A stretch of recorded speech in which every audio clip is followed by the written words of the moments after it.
We're pleased to provide you with an enforcement report today that's going to update you on the Commission's use of the new administrative penalty authority to resolve public access cases. But first, since we're focused on public access, I also wanted to quickly update you on the Your Coast app that we released in December. We talked about it at our last meeting, and the app had a great release, including good coverage by both state and local, state and national press. And as of January, we had well over 13,000 people have downloaded the app, which is exciting. Since the release of the app, we're also continuing to develop additional promotional materials so that people can learn about the app and all Californians can use it to access their coastline. And the Commission's NOAA Fellow, if we could get the PowerPoint up. The Commission's NOAA Fellow, Amber Anastasio Roberts, created a wonderful poster. I'm holding it here, and we passed out copies to commissioners that tells people where the app does, how they can use it, and where they can find it. And you can see the poster on the slide up on the projector, and also we have some copies at the back on the staff table. We're currently working with our public education and environmental justice staff to print more copies and send them out to interested state parks facilities, visitor centers, libraries, and other public locations throughout inland and coastal California, and to get the information out to as many people as possible. We have a few other additional ideas for public outreach that we're still working on that we hope to share with you in the future. In the meantime, we encourage you to continue to share the app with your friends, families, and colleagues. So now into our main presentation. Today we're going to report on our, if you can do the next slide. We're going to report on our implementation thus far of the Coastal Act Section 30821, which provides the Commission with the authority to impose administrative penalties to address public access violations. Section 30821I required us to submit a report to the California Legislature detailing the Commission's experience with this authority. The report was a chance for us to evaluate the effectiveness of 30821, and we'll be talking about our findings in today's presentation. We submitted the report as required by the statute by January 15th, and it was inclusive as of December 31st, 2018. So we just had a very short window of time to prepare it. And since we didn't have a January meeting, this is our first opportunity to present it to you. You've all received a copy of the report, and it's also available to everybody on our website. We hope you will see from the report and from today's presentation that this administrative authority has proven to be an effective enforcement tool for resolving more public access cases more quickly. As a result, the public is now able to access areas up and down the coast that have been closed off due to Coastal Act violations. The authority enables all people to access the coast, even if they cannot afford to live or vacation there. Thus, Section 30821 is a key component of the Commission's environmental justice work. Much of our information on this today will be presented by Christine Chestnut of our Headquarters Enforcement Group. To my right, we're thrilled to have Christine back at the Commission. Just by way of introduction, she worked for us from 2005 to 2008, and then left to be Deputy County Counsel for Contra Costa, and even worked a while at a law firm, but now she's returned to the fold. And to her right is Alex Halperin, Acting Deputy Chief Counsel, who's also available to answer any legal questions you might have. Next slide. I can't see this. Next slide. There we go. No, I'm sorry, go back a slide. Today during our presentation, we'll briefly discuss the components of Section 30821. We'll present the findings from our report, and we'll end with some great examples of cases up and down the state that were resolved using this authority. Next slide. So as you all know, under the Coastal Act was amended in July of 2014 to include Section 30821 under the leadership of Tony Atkins. The administrative penalty authority conferred under this section is intended to provide an incentive for violators to resolve violations quickly and also to deter future violations. And the good news, spoiler alert, is that it has worked as intended. It has proven to be an effective tool, greatly enhancing our enforcement efforts with respect to public access. Next slide. The Coastal Act has provided for the imposition of civil fines since its inception, and the Commission has successfully invoked those provisions in enforcement cases. However, under its traditional authority, penalties could only be assessed through litigation or via a consent agreement with a willing violator. Litigating these cases required a tremendous amount of resources by the Commission as well as the Office of the Attorneys General. And failing to provide penalties with non-settlers created a real inequity for those who stepped up to settle their cases, since they paid penalties and the non-settlers did not. In contrast, 30821 enables the Commission to assess administrative penalties at a Commission meeting without the need for any litigation, and it provides an incentive to settle and levels the playing field. Next slide. Now I'll briefly go over the specific provisions of 30821. We've attached the full text of the section to our administrative penalty report at the back as attachment A, if you'd like to look at it in its entirety. But briefly, the statute enables the Commission to assess penalties of $11,250 per day per violation by a majority vote of the Commissioners present at a duly noticed Commission meeting.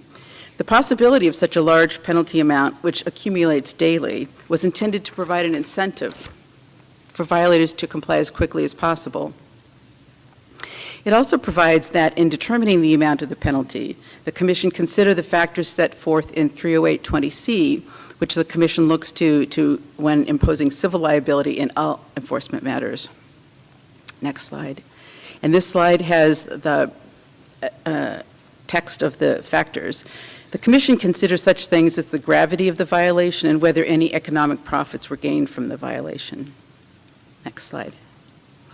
The statute provides additional incentives to resolve violations quickly. In certain instances, a party can avoid administrative penalties altogether by fully resolving a violation within 30 days of receiving notice from the Commission. As we will explain later in the presentation, this has proven to be a very effective incentive, and many of our 30821 cases are resolved within this 30-day period. This period does not apply to previous violations of permit conditions for a variety of reasons, including the obvious one, which is that the permit itself provides notice of the requirements at the time it was issued. In addition, the circumstances where a violation is unintentional and minor and only causes de minimis harm, penalties under the statute will not apply if the violator acts expeditiously to correct the violation. So you can see in the aggregate, the key to avoiding administrative penalties is to resolve violations quickly. This benefits the public because with quicker resolutions, it means that access is restored to the public more quickly and with fewer resources required from both the state and the violator. Next slide. If administrative penalties are ultimately necessary, the statute also contains provisions which ensure that, once imposed, they are enforceable.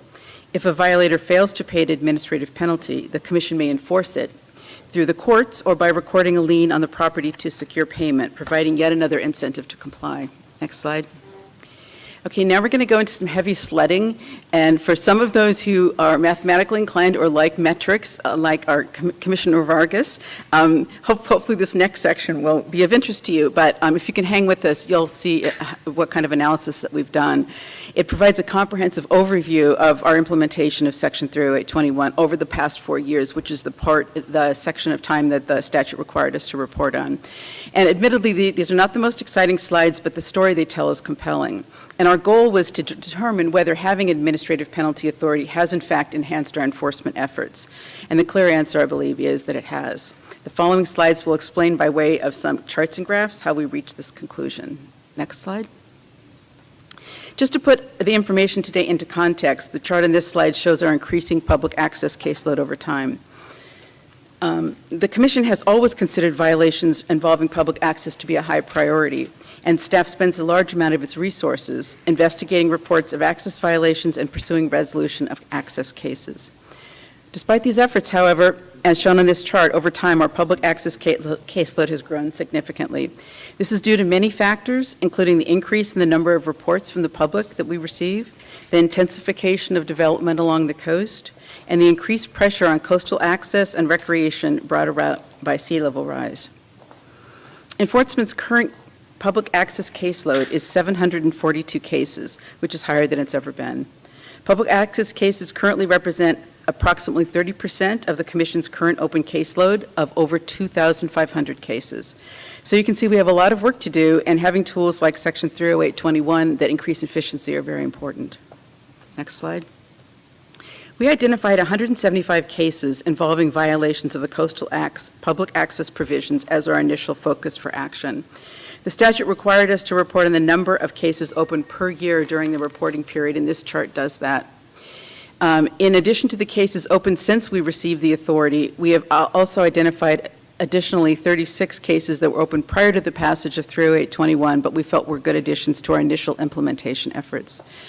As I said before, this is not our entire public access caseload. It's just the initial group of cases that we're pursuing under this authority and includes all access cases open since the passage. Here, as with all enforcement matters, our ability to work on more cases is limited by staffing constraints. We would, of course, like to bring more cases under 30821 and plan to do so as resources permit. I'd also like to point out that this chart shows the 171 cases that were ultimately opened as the initial 30821 docket. The amount of staff work related to 30821 is much greater than the cases shown on this chart. The chart doesn't include all the potential 30821 cases, the cases that we get reported to us and we investigate and ultimately determine that either no violation existed or that 30821 wasn't applicable for some reason. Staff expends a substantial amount of time and resources investigating these reports, and accordingly, the access workload is much higher than what's reflected by the numbers. That said, 175 is important because it's the number of cases that we ended up with after all of our investigation, and that number will be used as we talk about resolution rates and the methods of case resolution today. Next slide. We're actively working on public access cases throughout the coastal zone, and you can see on this picture, our 30821 cases are spread across every part of the state. I'll note that on this map, each case is treated equally. So regardless of the number, but in reality, as you can imagine, some cases are big and complicated and require a huge amount of time, and some are much more simple, or that we have more cooperative violators and they can be resolved more quickly. But regardless of that, as you can see, we're working hard on access cases all up and down the state. Next slide. With our next chart, we'd like to highlight our success in resolving cases using this new authority. After staff investigates a case and determines that it is a 30821 case, we notify the party of the violation and the potential for administrative penalties if it is not resolved quickly. We have given notice in 137 of these cases so far. This chart, next slide please. This chart shows the status of each of these notice cases. We are actively investigating the remaining cases. Is this 15? I can't see. We have already resolved 74.5% of our notice cases. In the vast majority, our district staff was able to secure resolution without even needing to elevate the cases for formal commission-issued orders. The very prospect of administrative penalties and the fact that they accrue daily was enough to secure resolution. In addition to these district-level resolutions, the resolved cases category also includes 14 pending cases in which we have an agreement for resolution of the violation in place, and the public access issue is essentially resolved, but some elements are pending implementation. Also included in the resolved category are the 6 cases that were resolved through commission-issued consent agreements through which all parties agreed on the terms of resolution and the long-term compliance. So collectively, we've resolved 74.5% of all noticed 30821 cases. That's 102 cases and 102 instances where the Commission has provided or restored public access. The next category is negotiating. We are currently in ongoing negotiations in 23.3% of our noticed 30821 cases. We believe that a mutual resolution of many of these negotiating matters is likely. The final piece of the pie here shows that only 2.2% of these cases are characterized as not resolving consensually. And included in this category are the 2 cases in which the Commission issued unilateral cease and desist orders and administrative penalties to address violations when the parties declined to resolve. These cases are in litigation, and we'll discuss each of them briefly in a moment. Next slide. Our next fun metric is to determine the average number of days. And the first line shows the average number of days that it took to resolve access cases pre- and post-administrative penalties. A review of our public access cases shows that historically it took an average of 1,073 days to close a public access case, roughly 3 years. However, you can see here on the right that things have changed a lot. In contrast now, the average time to resolve a case from the date of notice in an access case is now 102 days, or about 3.5 months. Next slide. The second graph shows in a little more detail that we were able to resolve more cases within a short time frame than ever before. As you can see on the left, before 30821, only about 10% of our public access cases were resolved in 30 days or less.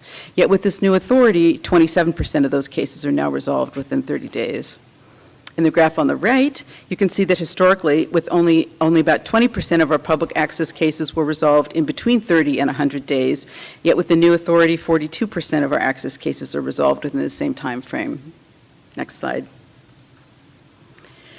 The last two graphs compared past and current efforts. This third graph compares the current average resolution time for 30821 access cases and just one example of non-30821 cases that we resolved during the same time period, the statutory reporting period from 2015 to 2018. You can see that the average length of time to resolve a Section 30821 case during this time period was, as we just discussed, 102 days. Unfortunately, the amount of time it took during the same period to resolve an average ESHA case was 1,924 days, which is just over 5 years. This is evidence, we believe, that 30821 is increasing efficiency and also shows the potential for additional benefits to be realized if we were to obtain an expansion of the authority to address non-access cases, such as those involving ESHA and other types of violations. Next slide. Resolutions of these cases provide a broad range of access benefits to the public. This graph just shows some of the different types of resolutions that we've obtained using this authority. We have, for example, removed impediments and opened up 20 access ways through 30821, and we've had 42 cases in which signs restricting access were removed. You can see the other general categories of cases on the chart, and there's a more detailed description in our report. We're going to discuss some examples of these resolution types shortly when we discuss case examples. You can see from the examples that some cases involve multiple types of violations. Next slide. The intent of this chart is to show how rarely the Commission actually has to assess admin penalties. We have resolved 96 cases at the district level so far. In these cases, the Commission did not need to assess admin penalties at all to achieve full and speedy resolution of the violations. Rather, the potential of the violations provided enough incentive.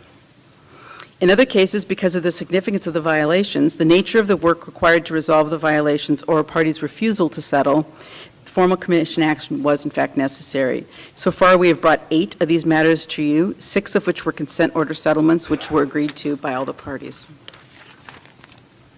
Taken together, consent orders in Section 30821 cases have resulted in commitments for approximately $3.6 million in penalties. And this money all goes to the violation remediation account, which is administered by the State Coastal Conservancy in conjunction with the Coastal Commission, and goes to protect and enhance access along the coastline. Some of these penalties have already been designated to further the Coastal Act's public access goals. For example, a portion of the penalty amount paid by a restaurant in Montara in San Mateo County has been allocated to fund State Park's construction of an accessway on the upcoast end of Montara State Beach. The chart here lists the specific dollar amounts assessed in each of these cases. However, I should also note that this amount doesn't include many other very valuable benefits from each of the settlements. We have gotten non-monetary components of each of the resolutions, including really significant public access improvements that greatly benefit the public. Also listed on this chart are the 2 unilateral order cases in which the parties declined to settle, and in which the Commission formally assessed a combined total of $5.2 million in penalties after notice public hearings, and these cases are both in litigation. Next slide. We made it through the charts. I hope these charts and graphs have given you a sense of how effective the authority has been and the level of success that we've had through its implementation. We're now going to turn from the data to some more colorful real-life examples of what we've been able to achieve using administrative penalty authority. And Christine's going to walk through some of these cases. As required under 30821I, this will be an overview of all cases since its passage, and accordingly will include cases, snapshots from 215 to 218. Thank you. Christine? Good afternoon. Next slide, please. Good afternoon. Slide 22. I want to start with the cases in which the Commission issued consent orders.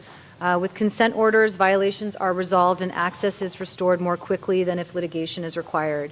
And in addition, because of the amicable nature of the consent order process, In some cases, staff is able to work with violators to also include significant, as Lisa said, non-monetary public access enhancements as part of the overall resolutions of the cases. And full long-term compliance is more likely in these situations because the violators have agreed to the terms of the order. Next slide.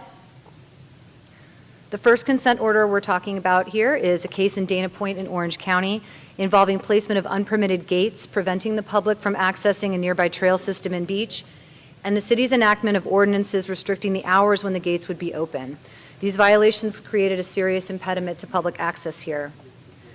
Here are before and after photos you can see of the gate. You can see on the right there that it's now open 24 hours a day. And in addition, we had them remove the mesh, wire mesh, and the spikes to make the entrances more inviting to the public and also provide a more obvious access point. Next slide. The city also agreed to a number of other public access improvements here, including new bike racks and benches, access and interpretive signage, some of which you can see here, digital resources that advertise the availability of these access ways to a wider public audience, and they also agreed to fund children's programs through the Ocean Institute. The settlement is a great example of the positive benefits to the public possible through 30821 and the creative ways to improve and increase access opportunities when we can settle a case through a consent agreement. Next slide. Next, we have a consent order in Malibu. It's involving placement of unpermitted development and failure to construct 2 public access stairways required by a coastal development permit. This property is located just down coast from Malibu Pier and Malibu Lagoon State Beach and at the upcoast end of Carbon Beach, which is one of the highly exclusive beaches in Malibu that remain quite difficult for the public to access. Pursuant to the consent order in this case, and administrative penalty in this case, the party will construct the access ways and comply with all other terms of the existing CDP and pay a $925,000 penalty, part of which will fund the construction of a signalized crosswalk across Pacific Coast Highway near the property to help the public safely cross the highway. Next slide.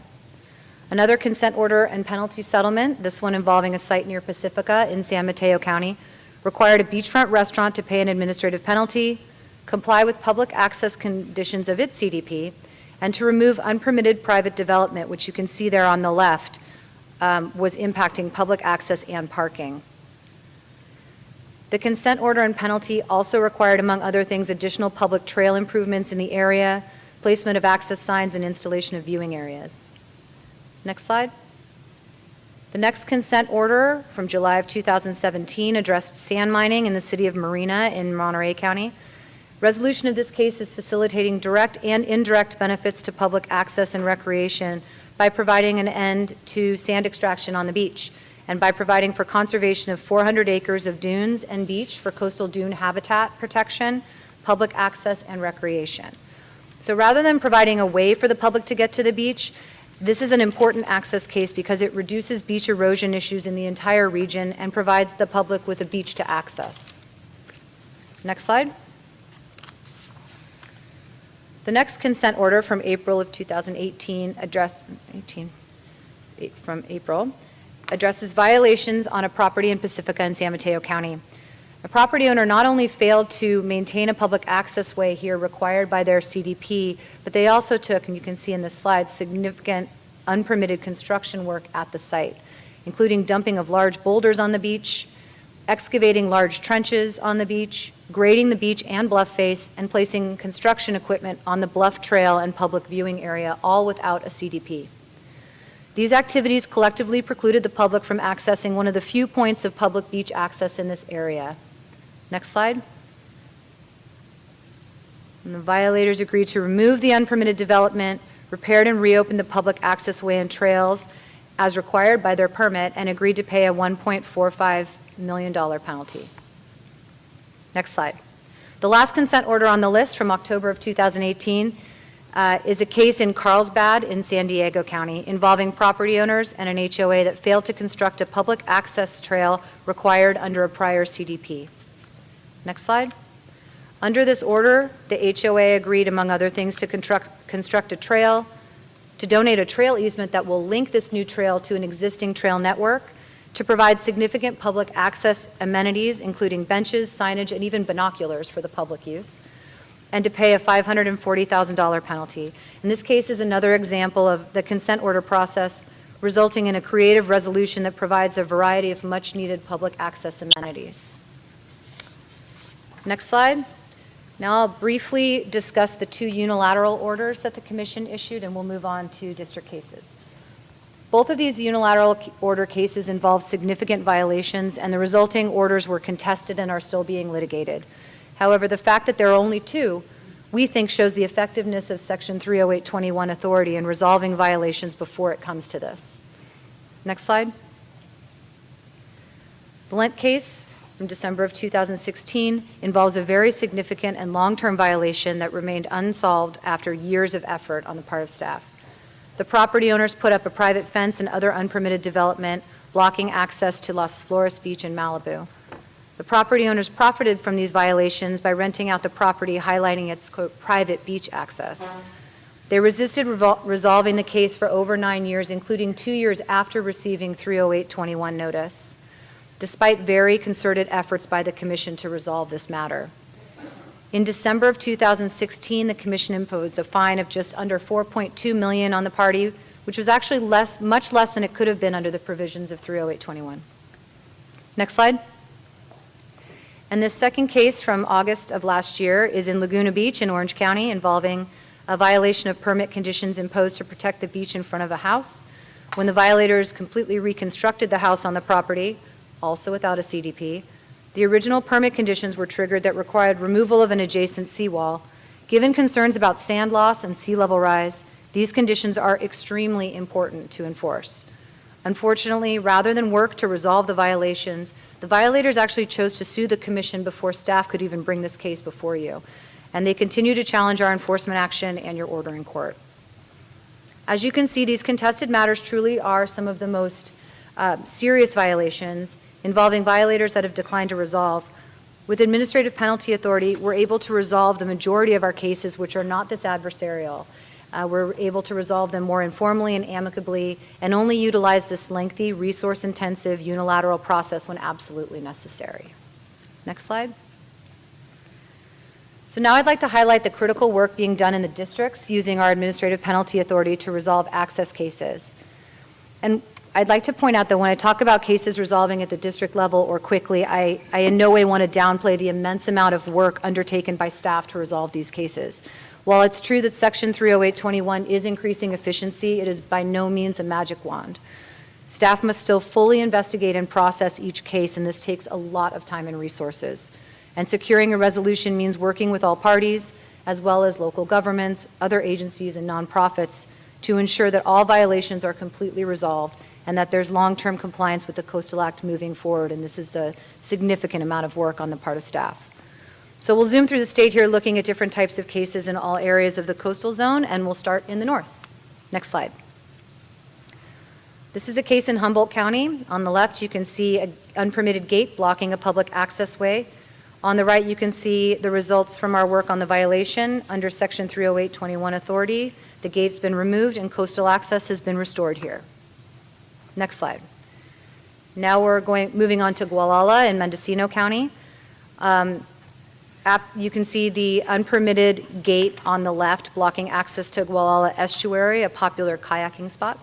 After we investigated the case and engaged in discussions with the property owner, we were able to get the gate removed and access restored to the estuary. Next slide. And I just added a photo of the beautiful estuary that is now more easily accessible.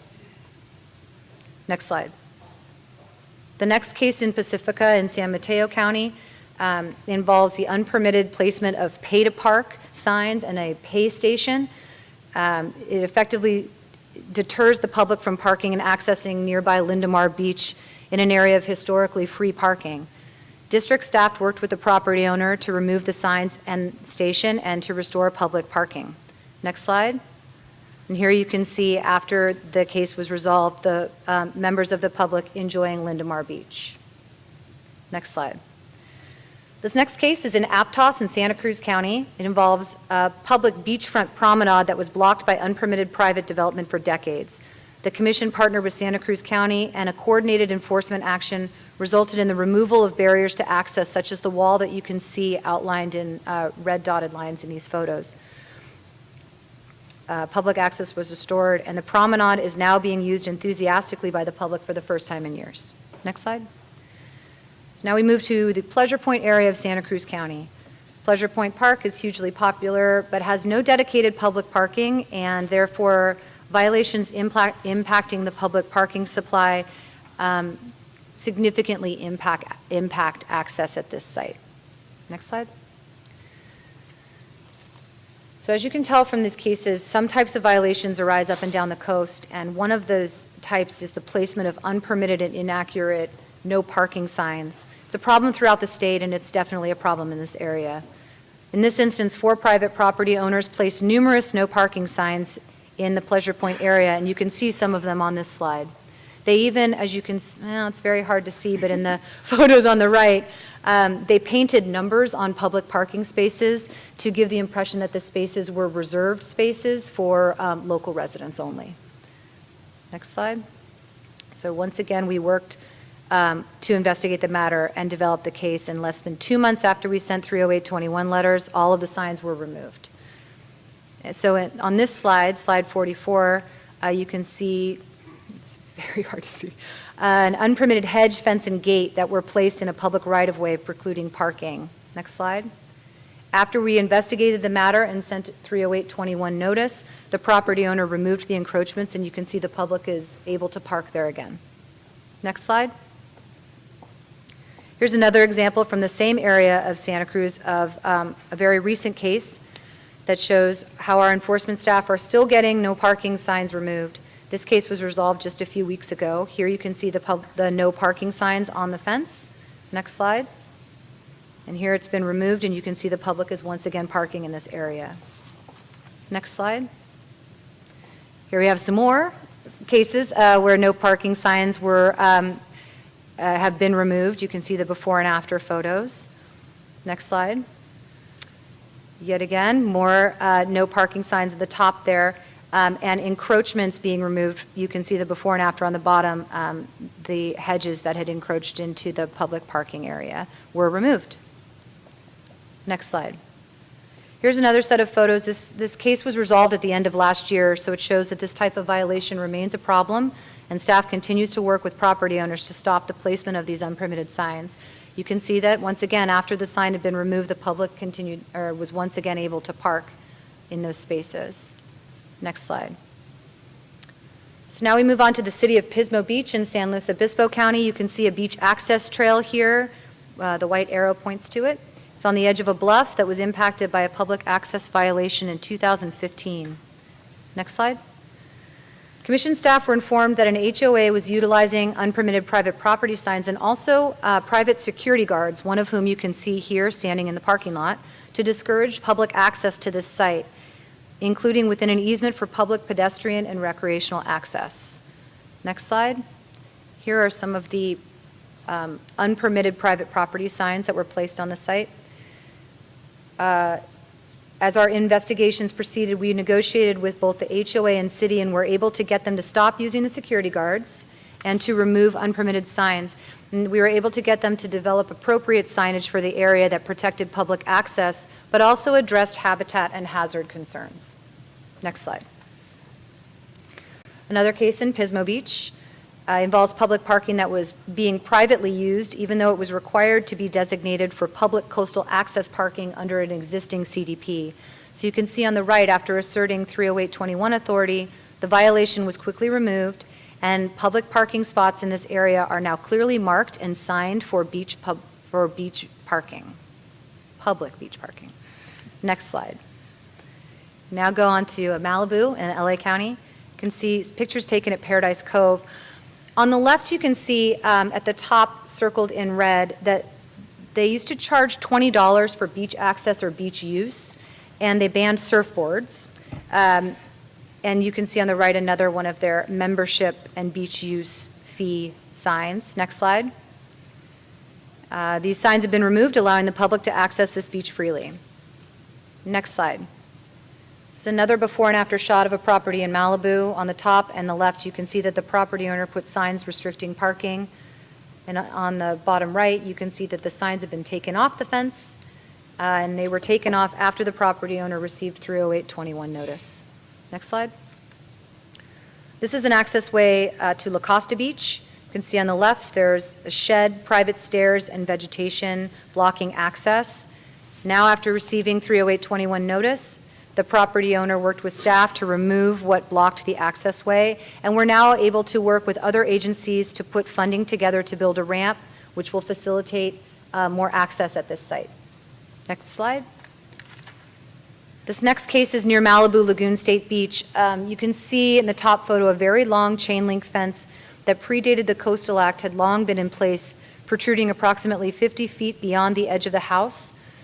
The fence effectively privatized the beach and coastal waters up coast of the fence. When commission staff learned that the fence had been replaced by a new one that extended farther seaward of the mean high tide line onto publicly owned tidelands without a CDP, we sent the owner 30821 notice. Next slide. Staff worked with the property owner to remove the fence, and now, as you can see, without the fence, the coast west of the house is now accessible. Next slide. I would like to now turn to highlight a few successfully resolved cases further south, starting with Escondido Beach. You can see the red star. Next slide, thanks. You might remember Escondido Beach from an incident that caught national headlines in 2015. This is the same beach where enforcement staff halted the harassment of beachgoers by private security guards. After receiving a letter citing 30821 authority, the property owners quickly discontinued the use of security guards on this beach. Now we will turn to the accessway at Escondido. At this accessway, staircases indicated on this slide with yellow arrows snake down the bluff to Escondido Beach, which has very limited public access. Next slide. As you can see, the lower portion of the easement was completely blocked, precluding any access to the beach in violation of their permit. After receiving a Section 30821 notice, the property owners worked with staff to resolve the violation. So you can see the dashed yellow rectangle shows that the fence has now been removed. Next slide. And the public can now walk down to the beach here. Next slide. As part of the resolution of this violation, new coastal access signs have been installed along the accessway, and since the gate and trees have been removed that were blocking it before, it's now a much more open path to the beach.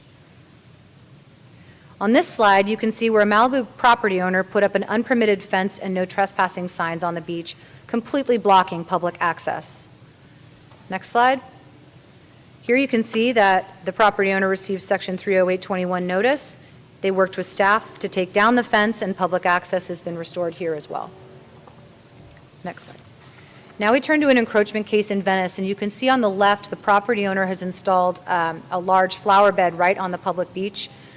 And on the right, you can see that the encroachment has been removed. This might seem like a small thing, but we have found that encroachments inspire other encroachments, and that there's a clear domino effect of one violation like this turning into many. In addition, in light of sea level rise, the width of beaches, including in flat areas like this, is very, very important. Next slide. Next is a case that involves systematic efforts of local surfers to exclude the public from the coastline at Lunada Bay, which is located in the Palos Verdes Peninsula. Next slide. In this photograph, you can see the unpermitted fort at Lunada Bay that was used as an area from which to intimidate surfers and beachgoers from getting anywhere near the beach. Next slide. And in this slide, you can see the city contractors removing that fort. Next slide. And here are members of the public once again able to access the beach. Next slide. Here's a case, again on the Palos Verdes Peninsula, involving placement of an unpermitted barrier across the entire width of the beach there to block public access, along with an amazing variety of signs that are circled in red, and I'll show you in a minute, that were meant to preclude public access. Next slide. And here are some of these signs.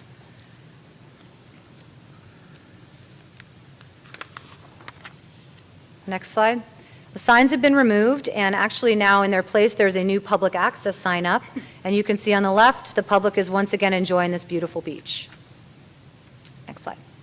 So on this slide you can see that a property owner in Huntington Beach marked the curb to prevent or deter the public from parking there.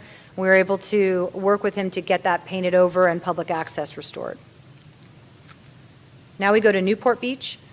Although many of our cases involve the public undertaking unpermitted development without a permit, others involve people failing to comply with permit conditions designated by the Commission to protect public access. For example, here, a property owner failed to comply with a CDP condition that required the posting of a public access sign.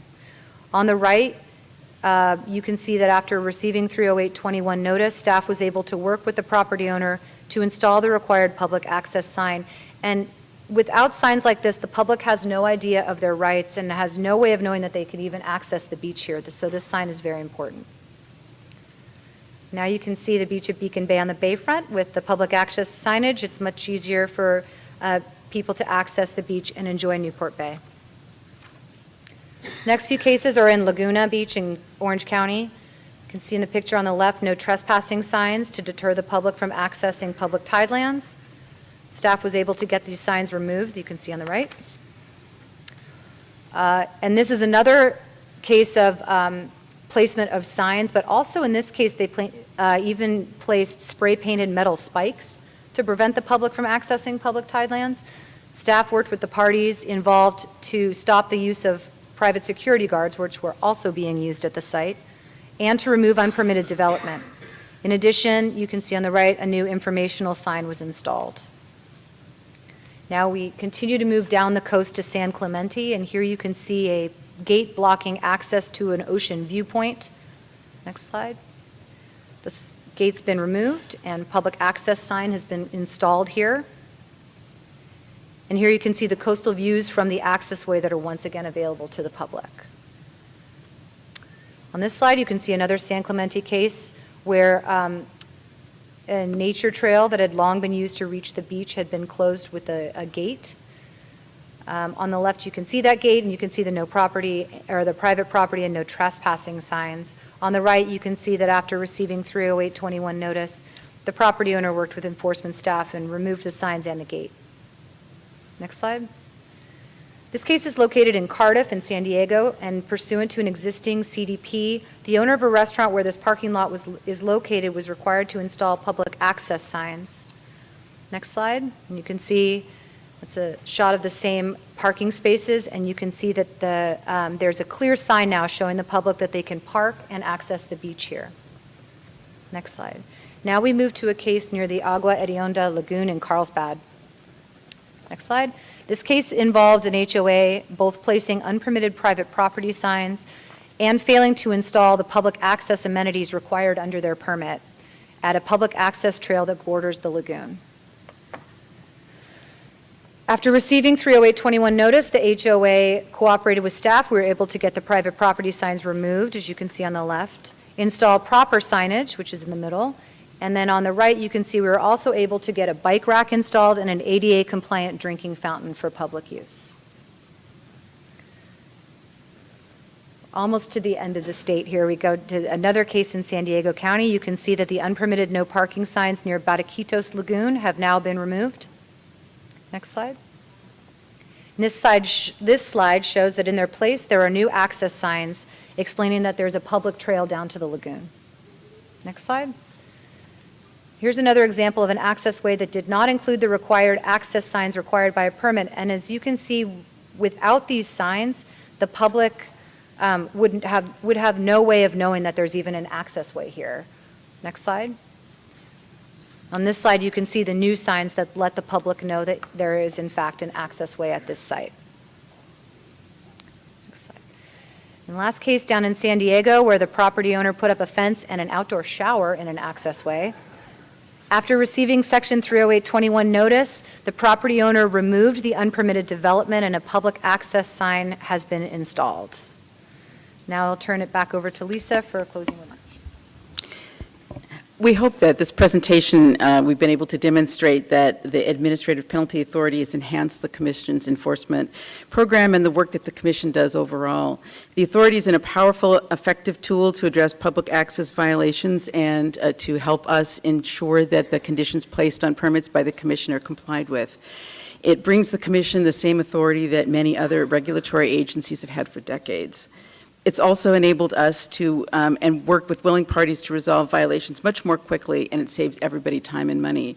There continue to be far more cases than we can currently handle with our staff load, and we'll continue to seek resources to address the growing caseload and backlog of cases. But the successful implementation of 30821 demonstrates the effectiveness of administrative penalty authority with respect to Coastal Act compliance, and the commitment by staff and the Commission to protect the coast and rights of the public in a steadfast and thoughtful manner. None of the horror stories that people claimed would happen if this was passed have come to lie at all. Due to the success of 30821 in resolving public access cases, the public can now access coastal areas, walk on coastal trails, walk to the beach near public parking spots, park their bike in new bike racks, and they can clearly see where access points are because access signs have been installed. All of this was possible through public access cases resolved under Section 30821. That concludes our presentation, and we're available to answer any questions you might have. Thank you very much, Ms. Hagee and Ms. Chestnut. Are there questions regarding the report from members of the Commission? Commissioner Howell?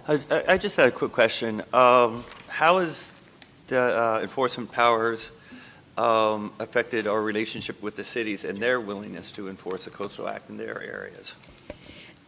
In general, I would say it's had a very good effect because in some instances where we're working, and many of these examples that we showed you were cases that we brought after coordination with state and local government, they often lack some of the resources to get action. And so we work with them to send joint letters sometimes, or to work with them on cases that they refer to us and they would like us to take the lead on. Many of them don't have the same kind of high penalties that they could potentially apply, and so they ask us to take action. Thank you, Commissioner. Other questions? I was just going to say, it's a Sisyphusian task, but Lisa and her staff are doing a great job of it, and I wanted to say that on the record. Thank you for your incredible work in 2018. Oh, thank you so much. Thank you, Commissioner. I would echo that. I think those slides that showed the reduction in resolution times speak volumes. We do have a request to speak to the Commission on this item. Oh, Madam Lieutenant Governor, welcome. Thank you so much, Mr. Chair. My name is Eleni Kounalakis. I'm Lieutenant Governor and very honored and proud to be here for my first meeting of the Coastal Commission. And I just loved that presentation because as someone who grew up inland and didn't see the coast of California until I was maybe 12 and then didn't see it again until high school, I didn't grow up knowing that we had this resource. I was not one of those families that had the opportunity to go to the beach all the time.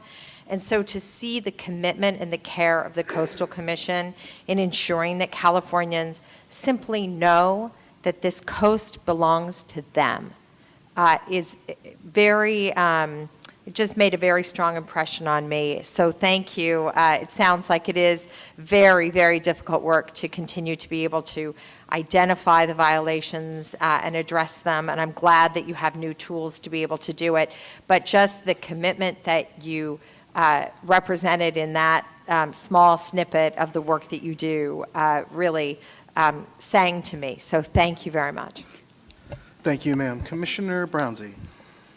Yes, of course, align myself with the Lieutenant Governor and the other commissioners' accolades for the staff on the enforcement. I know it's really tough because it's conflict from the beginning until you get that resolution, and that's some of the hardest work that I know the staff do. I think the one thing I just want to point out again is that 4% number is so important in terms of the unresolved caseload and the penalties assessed. That, in fact, this really shows the skill and the effectiveness of the administrative penalties by really expediting resolution, as you have said so eloquently, but also perhaps it's something that we can look at expanding in the future for those violations that currently we do not have authority for. And so I would like to encourage the staff to, and I know you're thinking about that, to do that, because I think that that will assist the commission's efforts to really promote not only the accessibility, but the following of the permits and all of the other orders. So thank you, Mr. Chair. Thank you, Commissioner. Commissioner Amanzada? Yes, and I just want to build on the comments of Commissioner Brownsy. I think what you all have accomplished has been phenomenal, and any group of attorneys, law firm anywhere would be so proud of this record and work, not only of the actual success that you've achieved, but of the really thoughtful, measured, strategic way that you use the tool that you have. But I do want to also emphasize, I think, that the limitation that we see of this tool currently being used only for public access cases, and the importance of being able to use this method for other types of cases, particularly wetland cases, because we know that wetlands and other habitats are our first line of defense against sea level rise. If we don't expand the use of this tool to be able to address violations associated there and use this really clever incentive deterrent, we're really doing ourselves a disservice. So I really look forward to working with staff and my fellow commissioners to see how we can get to a place where we can start deploying this tool more widely. Thank you.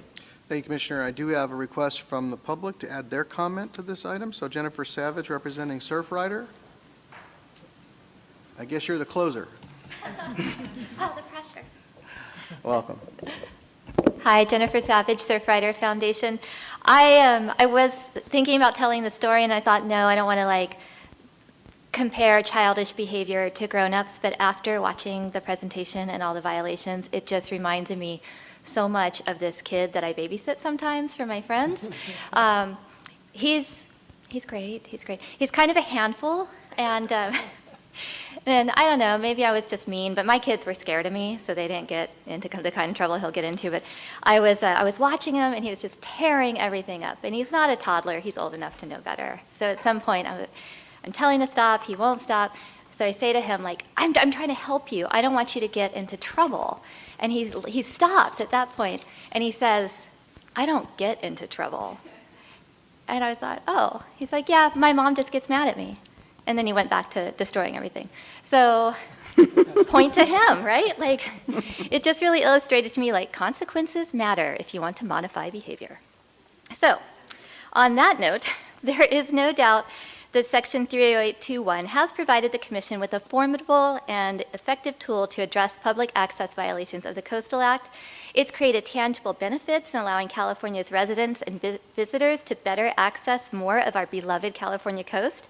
I mean, those examples are crazy. Would we have any access to the beach in California if not for the work of your enforcement staff? We are so impressed with enforcement staff's ability to hone in on violations, to stand in staunch defense of the Coastal Act, and to more often than not, create a path that leads to resolution. It's a testament to both their commitment and their negotiation skills that Surfrider and other nonprofit environmental groups routinely support the consent orders that come forth. Staff has built a body of ample evidence showing administrative fines work, and staff has been thoughtful and judicious in applying them, which suggests to me that these tools need to be expanded to cover other types of violations. We suggest the Commission explore ways in which to build on this success. A tool that's proved so effective for access cases should certainly be considered for other types of violations as well. Thank you.